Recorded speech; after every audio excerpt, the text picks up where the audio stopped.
Friends, எப்படி இருக்கீங்க எல்லாரும்? இன்னைக்கு வாங்க தீபு ஹாரி சேனலில் பிரண்டை சட்னி அரைக்க போகிறோம். ஃபஸ்ட்டு பிரண்டை எப்படி கட் பண்ணுறதுன்னு பார்த்துக்கலாம். வாங்க கிட்ட வாங்க. பிரண்டையை கட் பண்ணோன்னா ஃபஸ்ட்டு நம்ம கையில் நல்லெண்ணெய் அப்ளை பண்ணிக்கணும். எதுக்கு தெரியுமா? அதில் கொஞ்சம் அதிகமாக காரில் இருக்கும், அது நம்ம கையெல்லாம் எரியும். அதனால் ஃபஸ்ட்டு நம்ம நல்லெண்ணெய் அப்ளை பண்ணிக்கணும். ஃபஸ்ட்டு நல்லெண்ணெய் அப்ளை பண்ணிக்கலாம். இந்த நல்லெண்ணெய் பேர் இயற்கை நல்லெண்ணெய். இது இங்கே இருக்க சூப்பர் மார்க்கெட்டில் விற்குது. நாங்கள் இது நிறைய வாட்டி வாங்கி யூஸ் பண்ணியிருக்கோம், நல்லா இருக்குது. அதனால் ஃபஸ்ட்டு நம்ம நல்லெண்ணெயை கையில் அப்ளை பண்ணிக்கலாம். ஃபிங்கர்ஸில் தான் நல்லா அப்ளை பண்ணிக்கணும், ஏன்னா கத்தியில் நம்ம கட் பண்ணுறப்ப கையில் ரொம்ப அரிக்கும். அதுக்காக சும்மா ஒரு ஃபஸ்ட் எய்ட் மாதிரி இது. வாங்க எப்படி அரியுதுன்னு கிட்ட வாங்க பார்க்கலாம். பிரண்டையை ஒரு பக்கமாக அப்படி வச்சு பிடிச்சி இழுத்திங்கன்னா முருங்கைக்காக்கு தோல் உரிகிற மாதிரி உரியும். அந்த மாதிரி மேலே இருக்க சொனையெல்லாம் ஃபுல்லாக இப்படி கட் பண்ணிடணும். இப்படி உரிச்சிங்கன்னா அதே மாதிரி உரிஞ்சு தோல் ஃபுல்லாக கிளியராக வந்துடும். 4 பக்கமும் அப்படியே உரித்து சீவிக்கணும். ஆல்ரெடி உங்களுக்கு ஒரு 2 பீஸ் சீவி காட்டுறதுக்காக தான் இந்த மாதிரி காட்டிகிட்டு இருக்கேன். நான் ஆல்ரெடி கொஞ்சம் கட் பண்ணி ரெடி பண்ணி எடுத்து வச்சுட்டேன். 4 பக்கமும் நீங்கள் அந்த சொனையெல்லாம் சீவி எடுத்துட்டிங்கன்னா நம்ம குட்டி குட்டியாக கட் பண்ணிக்கலாம். நல்லா பொடியாக கட் பண்ணிக்கிட்டிங்கன்னா நல்லெண்ணெயில் வதக்குறப்ப சீக்கிரம் வதங்கிடும். அதனால் நல்லா குட்டி குட்டியாக பீன்ஸ் கட் பண்ணுற மாதிரியே கட் பண்ணிக்கிங்க. இப்போ நம்ம பிரண்டையே குட்டி குட்டியாக கட் பண்ணியாச்சு. எங்கள் 4 பேருக்கு இந்த அளவு போதும். இந்த அளவு நீங்கள் பொடியாக கட் பண்ணிங்கன்னா சீக்கிரம் வதங்கிடும். வாங்க பிரண்டை சட்னிக்கு தேவையான பொருட்களை பார்த்துக்கலாம். ஒரு 2 மீடியம் சைஸ் வெங்காயம், அதே மாதிரி 2 மீடியம் சைஸ் தக்காளி. வெங்காயத்துக்கு வந்து ஒரு ஆப்ஷன் இருக்குது, சின்ன வெங்காயம் போட்டிங்கன்னா டேஸ்ட்டு நல்லாயிருக்கும். இப்போ எங்கள் வீட்டில் சின்ன வெங்காயம் முடிஞ்சிருச்சு, அதனால் நான் பெரிய வெங்காயமே அரிஞ்சிருக்கேன். அதுக்கப்புறம் ஒரு 4 காஞ்ச மிளகா, அதில் வந்து 3 காஷ்மீர் மிளகா. இது கொஞ்சம் காரம் கலர் எல்லாமே நல்லாயிருக்கும். காரம் கம்மியாக தான் இருக்கும், ஆனால் சட்னியில் வந்து கலர் பார்க்குறப்ப டெக்ஸ்சர் சூப்பராக இருக்கும்.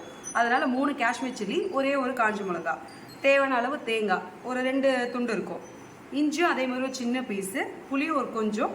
பிரண்டை நமக்கு ஆல்ரெடி உங்களுக்கு கட் பண்ணுறப்பே காத்துட்டு எங்கள் 4 பேருக்கு தேவையான அளவு. ஒரு 2 ஸ்பூன் உளுத்தம்பருப்பு. வாங்க பிரண்டை துவையல் எப்படி செய்யுதுன்னு பார்க்கலாம். ஃபஸ்ட்டு கடாயை ஆன் பண்ணிக்கலாம். இந்த துவையல் வதக்கிறதுக்கு நல்லெண்ணெய் தான் யூஸ் பண்ணணும், ஏன்னா அந்த அரிப்பு வந்து பிரண்டையில் அதிகமாக இருக்கும். நல்லெண்ணெயில் நம்ம நல்லா வதக்கிறப்ப அரிப்பு குறையும். அதுவும் இல்லாமல் நல்லெண்ணெய் நம்ம உடம்புக்கு ரொம்ப நல்லது. ஒரு 3 டேபிள் டீஸ்பூன் நல்லெண்ணெய் ஊற்றிக்கலாம். எண்ணெய் காயிட்டும். எண்ணெய் நல்லா காஞ்சதும் உளுத்தம்பருப்பு போட்டுக்கலாம். உளுத்தம்பருப்பு கொஞ்சம் ப்ரௌன் கலரில் மாறணும். உளுத்தம்பருப்பு இந்த கலரில் வந்துட்ட அப்புறம் நம்ம அடுத்தது காஞ்ச மிளகா போட்டுக்கலாம். காஞ்ச மிளகாவும் போட்டதுக்கப்புறம் வெங்காயம் போட்டுக்கலாம்.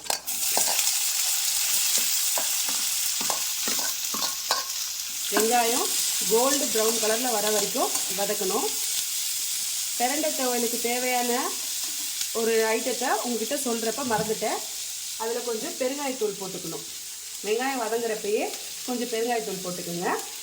சும்மா ஒரு 2 டீஸ்பூன் இருந்தால் போதும்.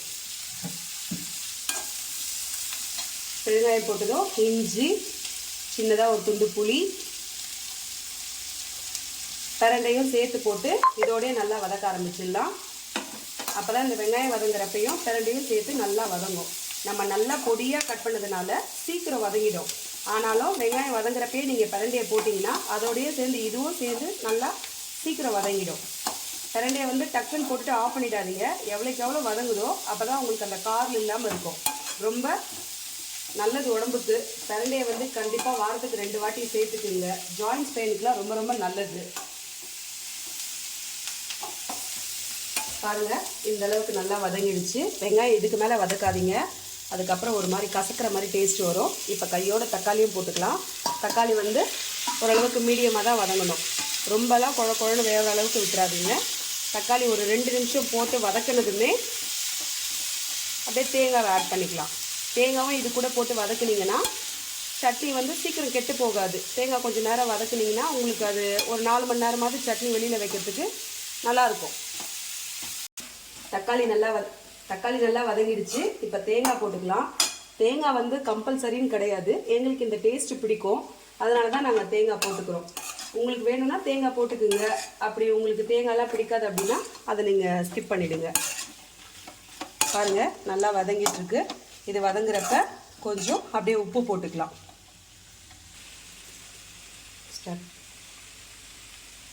சட்னிக்கு தேவையான அளவுக்கு கல்லுப்பு போட்டுக்கலாம். முடிஞ்ச அளவுக்கு எல்லாரும் கல்லுப்பு யூஸ் பண்ணுங்க, அதில் தான் கொஞ்சம் கெமிக்கல் இல்லை.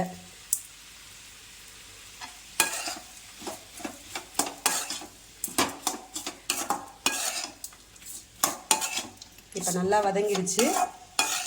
எடுத்து கொஞ்ச நேரம் ஃபேன் காற்றுல ஆற விட்டுடலாம். அது நல்லா ஆறிட்ட அப்புறம் எடுத்து மிக்சியில் அரைக்க வேண்டியது தான். அரைச்சிட்டு ஒரு சின்ன தாளிப்பு போட்டுக்கலாம். அப்புறம் உங்களுக்கு ஒரு சின்ன ஹெல்த் டிப்ஸ் சொல்கிறேன். நம்ம எப்பவும் அரைக்கிற இட்லி தோசை மாவில் தோசை ஊற்றுறப்ப கொஞ்சம் கேழ்வரகு, கம்பு, வெள்ளைச்சோளம் இது எல்லாமே சம அளவு, கிட்டத்தட்ட அரை கிலோ நாங்கள் மந்த்லி எடுத்துப்போம். 3 அரை கிலோ வாங்கிட்டு எல்லாம் ஒன்றா அரைச்சி வச்சுப்போம். நம்ம என்ன பண்ண போகிறோமோ அந்த மாவுக்கு ஏற்ற மாதிரி மாவை ஆட் பண்ணிக்க வேண்டியதான். இப்போ நான் இதுக்கு 4 பேருக்கு தேவையான அளவுக்கு மாவில் ஒரு 3 டீஸ்பூன் அந்த மாவை ஆட் பண்ணிக்கிறேன். தேவையான உப்பு போட்டு தண்ணி போட்டுக்கலாம். இந்த மாதிரி நீங்கள் பசங்களுக்கு இந்த மாவு அரைச்சதில் ஆட் பண்ணி ரெடி பண்ணி தோசை ஊற்றி தரப்ப அவங்க உடம்புக்கு ரொம்ப நல்லது. கேழ்வரகு வந்து நம்ம தனியாக செஞ்சு கொடுத்தா இப்போ இருக்கிற பசங்கள்லாம் சாப்பிட மாட்டேங்கிறாங்க. அப்போல்லாம் எல்லாரும் கறி அதுன்னு சாப்பிட்டு உடம்பு தெம்பாக இருக்குது. ஏதாவது ஒரு வகையில் பசங்களுக்கு ஊட்டச்சத்து கொடுக்கணும்ல, அதுக்காக தான் இந்த 3 நவதானியத்தையும் ஆட் பண்ணி நாங்கள் மந்த்லி ப்ரொவிஷனில் இதை அரைச்சி வச்சுப்போம். இந்த மாதிரி தோசை ஊற்றுறப்ப, இட்லி ஊற்றுறப்ப ஒரு 1 மணி நேரத்துக்கு முன்னாடி இந்த மாதிரி மாவை ரெடி பண்ணி கரைச்சி வச்சுக்கிட்டோம்னா பசங்களுக்கு டக்குன்னு தோசை எடுத்து ஊற்றி கொடுத்துருக்கு நல்லாயிருக்கும். இன்றைக்கி எங்கள் வீட்டில் பிறந்த துவைக்கு இந்த கேழ்வரகு தோசை. வதக்கின பொருள்லாம் ஆறிடுச்சு. இப்போ இந்த மிக்சி ஜாரில் போட்டு அரைச்சி எடுத்துகிட்டு வந்துடலாம்.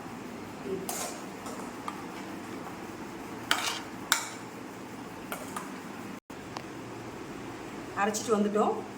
டெக்ஸ்சரை நல்லா பார்த்துக்குங்க. ரொம்ப நைஸாகவும் இருக்கக்கூடாது, ரொம்ப திப்பி திப்பியாகவும் இருக்கக்கூடாது. இந்த அளவுக்கு அரைச்சிட்டு வந்துட்டால் போதும். இப்போ நம்ம இதை ஒரு பவுலில் மாற்றிக்கலாம்.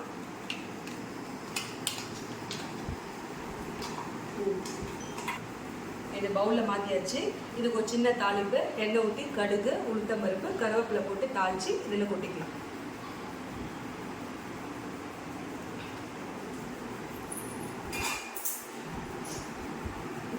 இப்போ ரொம்ப ருசியான பிரண்டை துவையல் ரெடி. கலக்கிட்டு உப்பு, காரம், டேஸ்ட் எல்லாம் பார்த்துக்கலாம்.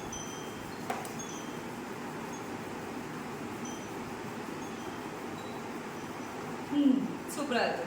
இப்போ அடுத்தது தோசை ஊற்றிட்டு பசங்க சாப்பிட்டுக்கலாம்.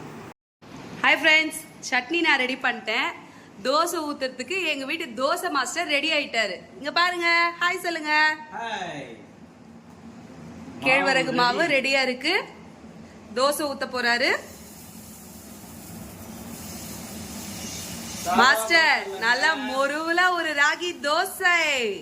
நல்ல ரவுண்டா அப்படி இப்படி ஊத்துற சாதாரண ஆள் வச்சுங்களா? அந்த நெய் அப்படியே மழைச்சாரல் மாதிரி தூவி விடுங்க மாஸ்டர்.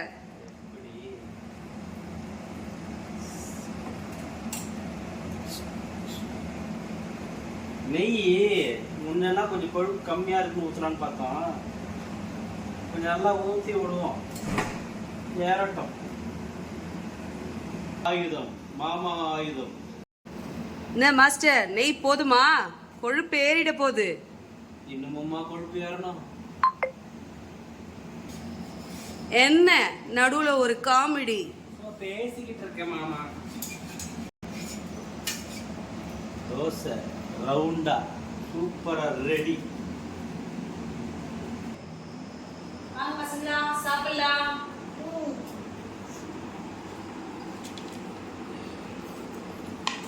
கேழ்வரகு தோசை, கரண்ட சட்னி நம்ம வீட்டுல இன்னைக்கு. எப்படி இருக்கு பார்த்து சொல்லுங்க.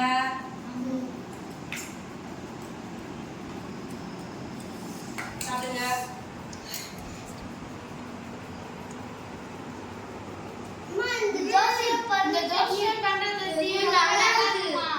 ஓகே, நீங்களும் உங்க பசங்களுக்கு இதே மாதிரி ஹெல்த்தியான டிஃபன் செஞ்சு தாங்க. ஓகே, பாய், தேங்க்யூ.